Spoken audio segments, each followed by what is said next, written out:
So, today, Merry belated Christmas. I didn't post yesterday because I got really sick. I'm not really sick. I got sick. So my throat hurt and it was hella hard to talk without my throat hurting. But feeling better. I got a whole lot of sleep last night. And so now we're doing Draco Malfoy X listener short series, and I'm planning on it being 3 parts. I might extend it in the future, but I'm gonna get all 3 parts out today, and hopefully you guys will like those, because I have an obsession with Draco. But and I'll link the playlist that I'm using in the background because oh my gosh, it's so good, and it's in a relationship with Draco Malfoy, a playlist with visuals, and it's so good.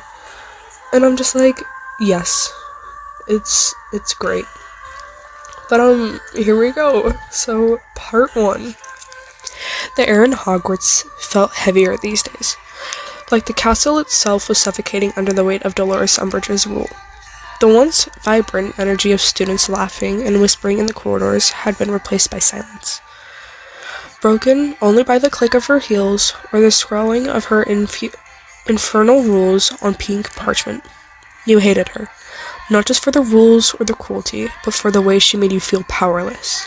And now, after enduring yet another of her sadistic detentions, you found yourself huddled in an abandoned classroom, clutching your injured hand to your chest. The black quill had etched its punishment deep into your skin. "I must not speak out of turn," was engraved in angry, swollen lines, the magic ensuring that the words continued to sting long after the writing had stopped. Blood had seeped into the grooves, staining the already throbbing wounds. You fought back tears as you clumsily wrapped...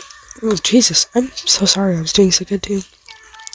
You fought back tears as you clumsily tried to wrap the bandage around your hand, your pride determined that you not cry. After all, wasn't that what she wanted?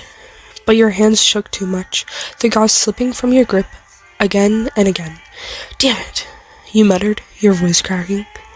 The sound of footsteps echoed down the corridor outside, and your heart seized in panic.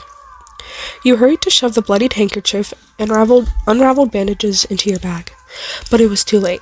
The door creaked open. Of all the pathetic sights, the voice was unmistakable, smooth, laced with that signature drawl that always made your blood boil. Draco Malfoy stood in the hallway, arms crossed, his pale hair catching the faint light streaming through the window. You glared at him, masking your pain with anger. "Go away, Malfoy." He didn't move. Instead, he stepped further into the room, his piercing gray eyes sweeping over you. "What are you hiding?" he asked, his tone more curious than mocking. "Nothing that concerns you," you snapped, but his gaze was already on your hand. The way you cradled it close, the faint traces of blood on your robes, his smirk faltered, replaced by something softer. "You had detention with Umbridge," he said, the words more of a statement than a question. You stiffened, refusing to confirm it. "Like I said, it's none of your business."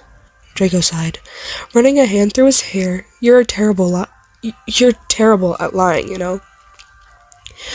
He closed the distance between you with a few strides. "Let me see." You pulled back instinctively. "I don't need your help, Malfoy. Go bother someone else." But he didn't leave. Instead, he crouched in front of you, his expression uncharacteristically serious.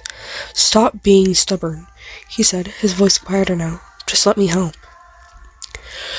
You hesitated. Draco Malfoy, the bully... Jesus, I'm so sorry. You hesitated. Draco Malfoy, the bane of your existence, the insufferable Slytherin who lived to make your life miserable, wanted to help? It didn't make sense. But the pain in your hand was too much, and your exhaustion won out. Reluctantly, you extended your hand. Draco's sharp intake of breath was almost imperceptible.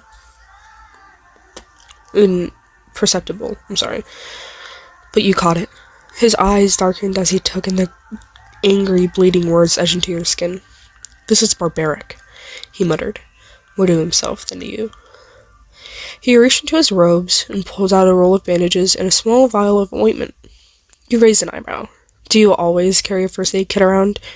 His lips twitched in the ghost of a smirk. "You'd be surprised how often it comes in handy." He uncorked the vial and dabbled a bit of ointment onto a clean piece of cloth. "This will sting," he warned, his voice softer than you'd ever heard it. You braced yourself as he began to clean the wounds. His touch was surprisingly gentle, his movements careful and precise. "Why are you doing this?" you asked after a moment, watching as he worked. Draco didn't answer right away. He focused on wrapping the bandage around your hand. His brow froze in concentration. When he finally spoke, his voice was quieter, almost hesitant. "Because I know what it's like to feel powerless," he said. "To have someone with too much power take something from you, just because they can." His words hung in the air, heavy with unspoken meaning. You'd studied his face, the tightness in his jaw, the way his eyes avoided yours. Draco Malfoy, for all his arrogance and bravado, looking almost vulnerable. "Malfoy," you began, but he cut you off. "Don't," he said sharply, though there was no bite in his tone. "I'm not looking for your pity." Silence settled between you as he finished wrapping the bandage. His fingers lingered for a moment, as if he was reluctant to let go. "There," he said finally, standing and brushing off his robes. "Good as new." You flexed your fingers experimentally. The pain was still there, but it was duller now, more manageable. "Thank you," he said, and this time the words were genuine. Draco shrugged, though his smirk didn't quite reach his eyes. "Don't get used to it. I have a reputation to uphold."